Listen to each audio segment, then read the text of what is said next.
everyone, in today's video we are going to take down our second archdemon, otherwise known as the Storm King in Demon Souls. This is 4-3.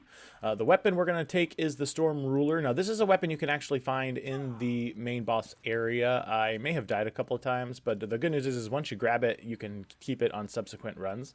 I have Second Chance equipped in case I get cheesed here, and I also have a Eternal Warrior Ring that we got from Old King Doran, which rapidly increases our stamina recovery rate, and you'll see why in just a minute.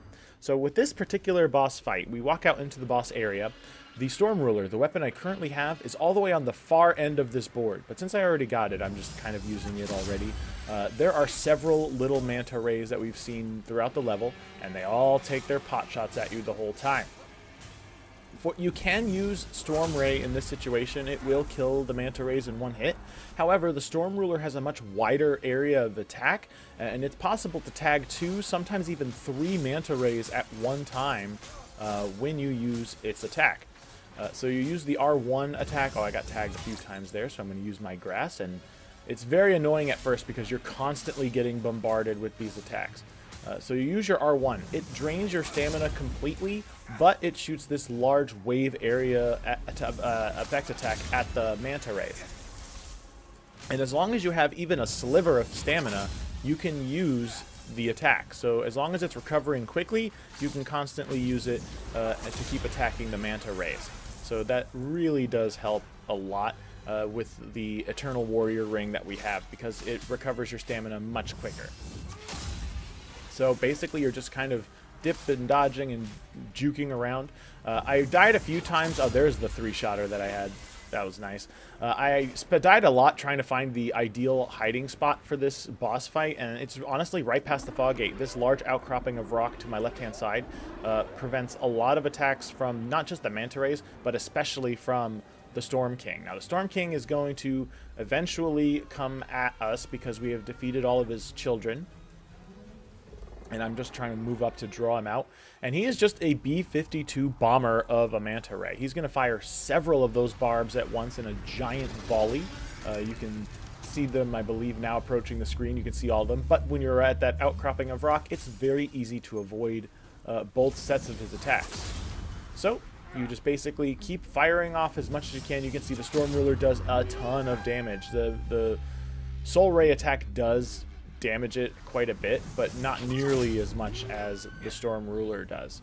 I'm able to get 3 successive hits on one approach, so you should be able to do this in just 2 approaches if you're fortunate, because once he fires his volley, he moves very slowly and directly over you.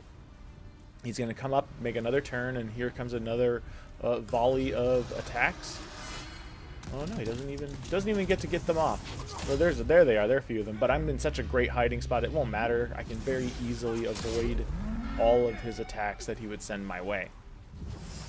Hitting him is a little wonky with both Soul Ray and the Storm Ruler because the depth perception of how far away he is tends to be a bit obnoxious. But as long as you stay behind that outcropping, it's just basically a patience game from here. He's going to take one more pass around, and this is where I will tag him. But you'll see another volley of those barbs to avoid when you're over at this outcropping here. So here we go. This is some revenge for Steve Irwin. He approaches. He fires off those 2 huge volleys. It's easy for me to juke around them. There's that other set coming from my right-hand side, but I'm so dug into the trench there that it doesn't hit me. Honestly, it should have, but I got fortunate there. And then I just wait for him to pass overhead, keep firing off with the Storm Ruler, and just like that, our second archdemon has been defeated. That easy. Really, right? Honestly, this is one of the easier boss fights once you get to the boss itself. The Manta Rays that are around are mostly the primary challenge of this boss fight. So once we're done with him, there are quite a few consumables around the area that we can collect. I start to go out and pick them up. However, I double back to the Archstone, just in the off chance I get invaded, since I am in human form. Want to avoid that. The Storm Demon Soul you can trade in for the Morian Blade from Blacksmith Ed, which is a blade, a sword that scales off of your luck stat, which there was a glitch in the game when it was first released that you can just totally infinitely stack your luck by using a gold coin when you're standing right in front of the Maiden in Black, but they have patched it out since then. And it's not really conducive for our easy build anymore. So that's why I had to, that's also kind of what inspired me to do these videos in the first place. Because it used to be just, you know, do that little trick and then you can roll over every boss in one hit. I also picked up my body since I died a couple times. And that was me just basically wandering around trying to find the best hiding spot for the boss fight to show you in this video. So, grab a few more consumable items here, but basically that's the long and short of it.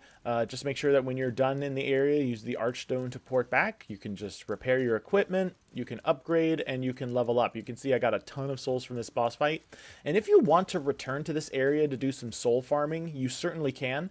You'll get roughly 20,000 souls or so by defeating all of those stingrays. So it's a really good spot to grind up, especially with Soul Ray, because you'll be able to take them down pretty quickly. And that concludes this video for the most part. I hope you enjoyed the video. If you did, don't forget to like and subscribe when I post new content. Also, feel free to join me on Twitch. I'll leave a link in the description below on how to get to my Twitch channel. I stream fairly frequently, at least a couple times a week, and I just talk really about anything that you guys would like to talk about. I love chatting with my fellow gamers. And also, if you would be so inclined, I have a Discord that I'm trying to set up a community for, so if you would like to join that, I'll add a link in the description below as well. So until next time, I hope you enjoyed this video, and I'll see you then.